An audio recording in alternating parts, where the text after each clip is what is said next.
বাগুইআটিতে তৃণমূল কর্মীকে খুনের অভিযোগ, তৃণমূলের গোষ্ঠী কুন্দলের জেরে খুনের অভিযোগ। মৃতের নাম সঞ্জীব দাস।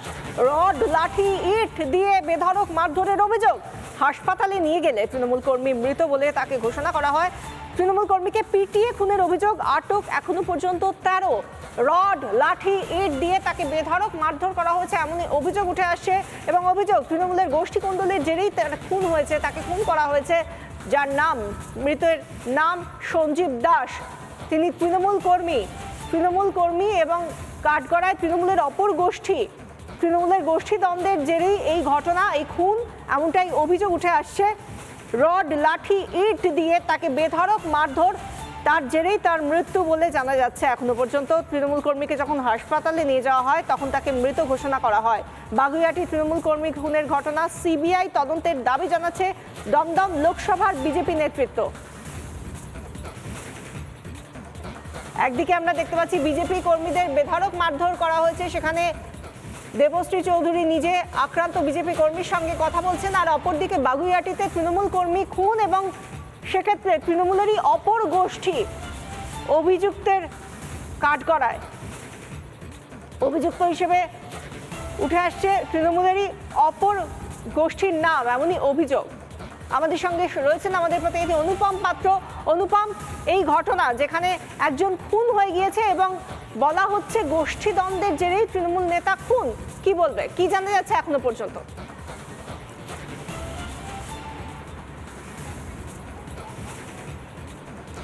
দেখো বিশাখা, তোমায় জানিয়ে রাখি যে ওয়ার্ডে এই ঘটনাটা ঘটেছে এই ওয়ার্ড হচ্ছে 8 নম্বর ওয়ার্ড।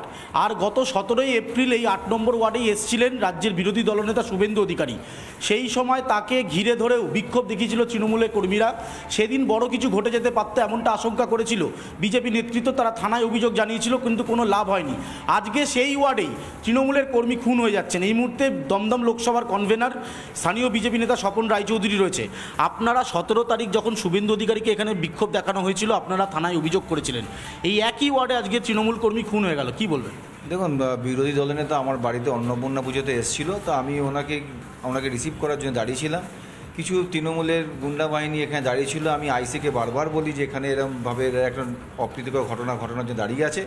তো আইসি বললো যে হ্যাঁ আমি লোক পাঠিয়েছি। তো লোক পাঠিয়েছি, যে ভদ্রলোক এসেছিল অফিসার, সে ভদ্রলোক সত্যি এসে দেখলাম তৃণমূলের পোষ্য একজনকে পাঠিয়েছে, যে উল্টে আমাদেরকে বলছে আপনারা ঘরে চলে যান, ওরা ঘরে চলে যান। একই ওয়ার্ডে ঘটনা ঘটলো, তৃণমূল কর্মী খুন হয়ে গেল, কি হিন্ট দেবেন? দেখুন, এটা গোষ্ঠী কন্দল, ঠিক আছে, পুরোটাই গোষ্ঠী কন্দল। আর আমি আপনাদের মারফত আর পাড়ার লোকদের মারফত যা শুনলাম, তাতে ওনারা বলছে যে দেবরাজ চক্রবর্তীর দায়িত্ব নিয়ে এই জিনিসটা ঘটিয়েছে। আমরা সিবিআই তদন্ত চাইছি। দেখুন, আমরা চাই, একজন মানুষ মারা গেছে, তার পরিবারের পাশে আমরা আছি। যে কোনো মৃত্যুই দেখুন কষ্টকর, তারও পরিবার আছে, ঠিক আছে। তো এইখানে দাঁড়িয়ে আমরা চাইছি সিবিআই তদন্ত চাই। যে ঘটনা ঘটিয়েছে তাদেরকে অবিলম্বে অ্যারেস্ট করতে হবে। আর যাদের নামে পরিবার এলিগেশন দিচ্ছে যে রকম নেতৃত্বের নামে, তাদেরকে ইমিডিয়েট অ্যারেস্ট করতে হবে, নাহলে কিন্তু আমরা বৃহত্তর আন্দোলনে যাব। এই এলাকায় রাজারহাট গোপালপুর বিধানসভাতে পুরো গুন্ডা বাহিনীতে ছেয়ে গেছে, তৃণমূলের গুন্ডা বাহিনীতে। কার মদতে চলছে এটা? পুরোটাই চলছে দেবরাজ চক্রবর্তীর আন্ডারে। আমরা আইসিকে জানিয়েছি, 2021 সালেও এরা এরকম ধরনের ঘটনা ঘটিয়েছে। এখন সামনে ইলেকশন আসছে, বাইরে থেকে আউটসাইডার সব গুন্ডাদের নিয়ে এসে এখানে ঘর ভাড়া করে রাখা হচ্ছে, তাদেরকে নিয়ে এই এলাকার পরিবেশ নষ্ট করছে। আপনারা কি পরিবারের লোকের সাথে কথা বলেছেন? আপনারা সিবিআই তদন্তের দাবি করছেন। আমি পরিবারের সাথে কথা বলেছি, ওই যে মারা গেছে তার ওয়াইফের সাথে কথা বলেছি, তাকে বলেছি আমরা পাশে আছি। উনিও বলেছে ঠিক আছে, আমার দরকারে আমি ফোন করে নেবো আপনাদেরকে। আমরা সবসময় চাই সিবিআই তদন্ত, পরিবারও সিবিআই তদন্ত চাইছি, আমরাও সিবিআই তদন্ত চাইছি। কেন সিবিআই তদন্ত চাইছেন না? মানে বড় মাথা রয়েছে না? বড় মাথা তো রয়েছে, আর পশ্চিমবঙ্গের পুলিশ প্রশাসনের উপর দেখুন, মানুষও যেরকম আর ভরসা পাচ্ছে না, আমরাও ভরসা পাই না পুলিশ। আমাদের কাছে একটা ভিডিও এসছে 17 এপ্রিল শুভেন্দু অধিকারী যখন এই ওয়ার্ডে এসেছিল, তখন বিক্ষোভ দেখানো হয়েছিল। তখন কি আপনারা থানা, আমরা সেই ভিডিও দেখাচ্ছি, আপনি কি তখন থানায় কোনো অভিযোগ করেছিলেন? আমি রাত্রিবেলা 2:20 অবধি থানাতে ছিলাম। ওই দিনকে আমি রিপোর্ট করে এসেছি। তারপরেও যাদের নামে রিপোর্ট করেছি তারা বহল তবিয়তে ঘুরে বেড়াচ্ছে। শুধু না, তারা রীতিমতো থ্রেট থামারি করে বেড়াচ্ছে, এখনও তারা গুন্ডাগিরি করে বেড়াচ্ছে। পুলিশ আইসিকে সেভারাল টাইমস বলে এসেছি, 2 দিন পরে গিয়ে আবার তাদের নামে বলে এসেছি, কিন্তু আইসি কোনো রকম পদক্ষেপ করছে না। আইসিতে কিছু করার নেই, আইসি তো তৃণমূলের কর্মীদের, তৃণমূল নেতা নেত্রীদের বাড়ি পোষ্য হয়ে বসে আছে, উনি আর কী করবে? আর না, আমি বলছি শুভেন্দু অধিকারীকে ঘিরে বিক্ষোভ, আপনি বলছিলেন যে সেদিনকে বড় কিছু ঘটে যেতে পারতো, কি পরিস্থিতি হয়েছিল, আর আজকে একই ওয়ার্ডে খুন হয়ে যাচ্ছেন তৃণমূল কর্মী। বিরোধী দলনেতা শুভেন্দু অধিকারী মহাশয়ের গাড়ি ঘিরে নিচ্ছিল এরা। যদি ওনার কাছে ওনার যে কেন্দ্রীয় বাহিনী না থাকতো, সেদিনকে অনেক বড় একটা দুর্ঘটনা ঘটে যেত। মা অন্নপূর্ণা দেবী ওনাকে সেদিনকে বাঁচিয়েছে। আমাদের শিলভদ্র দত্ত মহাশয় যে আমাদের ক্যান্ডিডেট, উনিও আসছিল, ওনারও গাড়ি ঘিরে। একদিকে খুন হলেন, অন্যদিকে বিজেপির তরফ থেকে দাবি করা হচ্ছে সিবিআই তদন্তের, কারণ তারা বলছেন যে 17 তারিখ যেভাবে বিরোধী দলনেতার গাড়ি ঘিরে ধরা হয়েছিল, সেখানেও বড় কোনো ঘটনা ঘটে পারতো। এই গোটা এলাকা এখন গুন্ডাদের হাতে, এমনটাই অভিযোগ বিজেপির।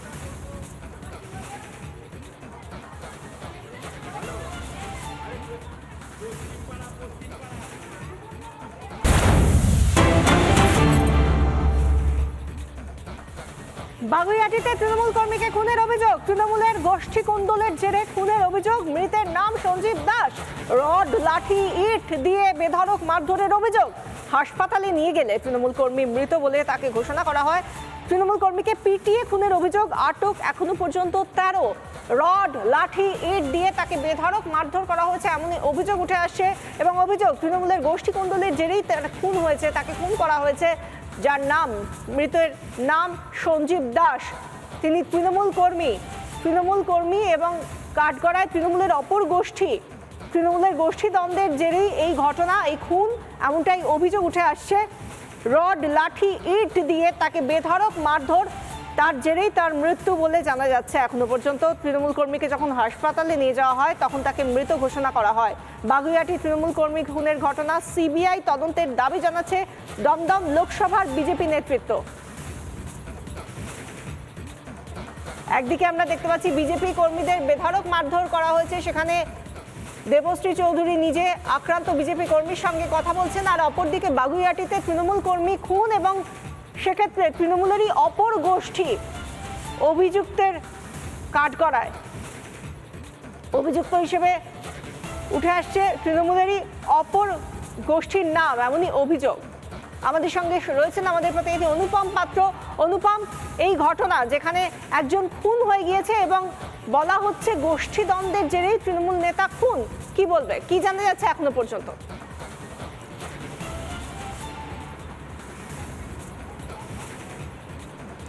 দেখো বিশাখা, তোমায় জানিয়ে রাখি যে ওয়ার্ডে এই ঘটনাটা ঘটেছে, এই ওয়ার্ড হচ্ছে 8 নম্বর ওয়ার্ড। আর গত 17 এপ্রিল এই 8 নম্বর ওয়ার্ডেই এসেছিলেন রাজ্যের বিরোধী দলনেতা শুভেন্দু অধিকারী। সেই সময় তাকে ঘিরে ধরেও বিক্ষোভ দেখিয়েছিল তৃণমূলের কর্মীরা।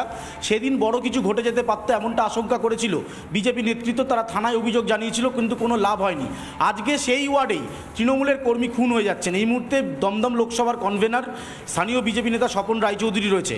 আপনারা 17 তারিখ যখন শুভেন্দু অধিকারীকে এখানে বিক্ষোভ দেখানো হয়েছিল, আপনারা থানায় অভিযোগ করেছিলেন।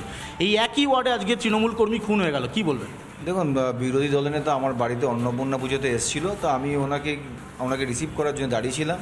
কিছু তৃণমূলের গুন্ডা বাহিনী এখানে দাঁড়িয়েছিল। আমি আইসিকে বারবার বলি যে এখানে এরকমভাবে একটা অপ্রীতিকর ঘটনার জন্য দাঁড়িয়ে আছে। তো আইসি বললো যে হ্যাঁ আমি লোক পাঠিয়েছি। তো লোক পাঠিয়েছি, যাকে যে ভদ্রলোক এসেছিলো অফিসার, সে ভদ্রলোক সত্যি এসে দেখলাম তৃণমূলের পোষ্য একজনকে পাঠিয়েছে, যে উল্টে আমাদেরকে বলছে আপনারা ঘরে চলে যান, ওরা ঘরে চলে যান। একই ওয়ার্ডে ঘটনা ঘটলো, তৃণমূল কর্মী খুন হয়ে গেল, কি হিন্ট দেবেন? দেখুন, এটা গোষ্ঠী কোন্দল, ঠিক আছে, পুরোটাই গোষ্ঠী কোন্দল। আর আমি আপনাদের মারফত আর পাড়ার লোকদের মারফত যা শুনলাম, তাতে ওনারা বলছে যে দেবরাজ চক্রবর্তীর দায়িত্ব নিয়ে এই জিনিসটা ঘটিয়েছে। আমরা সিবিআই তদন্ত চাইছি। দেখুন, আমরা চাই, একজন মানুষ মারা গেছে, তার পরিবারের পাশে আমরা আছি। যে কোনো মৃত্যুই দেখুন কষ্টকর, তারও পরিবার আছে, ঠিক আছে। তো এইখানে দাঁড়িয়ে আমরা চাইছি সিবিআই তদন্ত চাই। যে ঘটনা ঘটিয়েছে তাদেরকে অবিলম্বে অ্যারেস্ট করতে হবে। আর যাদের নামে পরিবার এলিগেশন দিচ্ছে যে রকম নেতৃত্বের নামে, তাদেরকে ইমিডিয়েট অ্যারেস্ট করতে হবে, নাহলে কিন্তু আমরা বৃহত্তর আন্দোলনে যাব। এই এলাকায় রাজারহাট গোপালপুর বিধানসভাতে পুরো গুন্ডা বাহিনীতে ছেয়ে গেছে, তৃণমূলের গুন্ডা বাহিনীতে। কার মদতে চলছে এটা? পুরোটাই চলছে দেবরাজ চক্রবর্তীর আন্ডারে। আমরা আইসিকে জানিয়েছি, 2021 সালেও এরা এরকম ধরনের ঘটনা ঘটিয়েছে। এখন সামনে ইলেকশন আসছে, বাইরে থেকে আউটসাইডার সব গুন্ডাদের নিয়ে এসে এখানে ঘর ভাড়া করে রাখা হচ্ছে, তাদেরকে নিয়ে এই এলাকার পরিবেশ নষ্ট করছে। আপনারা কি পরিবারের লোকের সাথে কথা বলেছেন? আপনারাও সিবিআই তদন্তের দাবি করছেন। আমি পরিবারের সাথে কথা বলেছি, ওই যে মারা গেছে তার ওয়াইফের সাথে কথা বলেছি, তাকে বলেছি আমরা পাশে আছি। উনিও বলেছে ঠিক আছে, আমার দরকারে আমি ফোন করে নেবো আপনাদেরকে। আমরা সবসময় চাই সিবিআই তদন্ত, পরিবারও সিবিআই তদন্ত চাইছি, আমরাও সিবিআই তদন্ত চাইছি। কেন সিবিআই তদন্ত চাইছেন না? মানে বড় মাথা রয়েছে না, বড় মাথা তো রয়েছে, আর এই লোক পশ্চিমবঙ্গের পুলিশ প্রশাসনের উপর দেখুন, মানুষও যেরকম আর ভরসা পাচ্ছে না, আমরাও ভরসা পাই না পুলিশ। আমাদের কাছে একটা ভিডিও এসছে 17 এপ্রিল শুভেন্দু অধিকারী যখন এই ওয়ার্ডে এসেছিল তখন বিক্ষোভ দেখানো হয়েছিল। তখন কি আপনারা থানা, আমরা সেই ভিডিও দেখাচ্ছি, আপনি কি তখন থানায় কোনো অভিযোগ করেছিলেন? আমি রাত্রিবেলা 2:20 অবধি থানাতে ছিলাম, ওই দিনকে আমি রিপোর্ট করে এসেছি। তারপরেও যাদের নামে রিপোর্ট করেছি তারা বহল তবিয়াতে ঘুরে বেড়াচ্ছে শুধু না, তারা রীতিমতো থ্রেট থামারি করে বেড়াচ্ছে, এখনও তারা গুন্ডাগিরি করে বেড়াচ্ছে। পুলিশ আইসিকে সেভারাল টাইমস বলে এসেছি, দুদিন পরে গিয়ে আবার তাদের নামে বলে এসেছি, কিন্তু আইসি কোনো রকম পদক্ষেপ করছে না।